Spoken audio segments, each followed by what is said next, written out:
And we could see things flipping around in it. We thought it was newspapers, it was walls. The operator said, I can't put any calls through because that whole town's been destroyed. I had never seen anything like this in my life.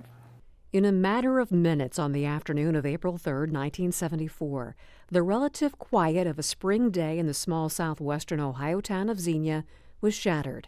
A powerful F5 tornado tore a path of destruction. Homes and schools were leveled, businesses destroyed. The nearby Ohio Army National Guard Armory was damaged. Kathy Wilson was 9 when the tornado touched down near her family's home. 2 blocks down from us was pretty well flattened, so that's how close it was. Her father, Ray Kidd, was working as an aircraft mechanic at the Ohio Air National Guard's 178th Wing in Springfield. He remembers jumping in his car to get home to check on his family and the roadblocks he faced, like the derailed train that was spread across Main Street. I crawled under the train and I walked back up and I could see the path of the tornado. I knew that it couldn't have missed our house. While his wife and 2 daughters made it out safely, 33 people were killed that day.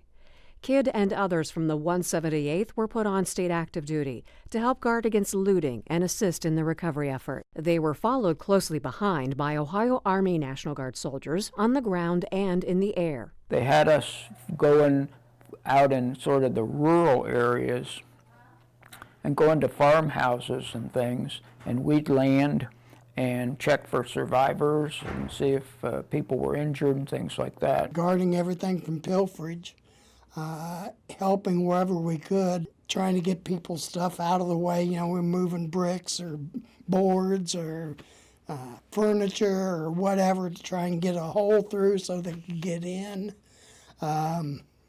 We transported people. Tragically, a few days after the tornado, 2 airmen from the 178th were killed when fire raced through a downtown furniture store they were guarding. Ohio National Guard troops continued to help the residents of Xenia for several weeks. You felt like you were doing something worthwhile.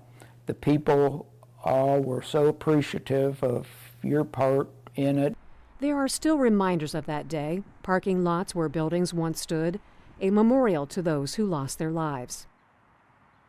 At the Greene County Historical Society, where Wilson is the executive director, visitors can see some of the destruction of the deadly twister and the resiliency of the people who experienced it. Xenia itself was a different place. It changed us, but it also brought the neighborhood closer together. It made me be very proud to be in the Guard and to be a part of a big force that can do so much good.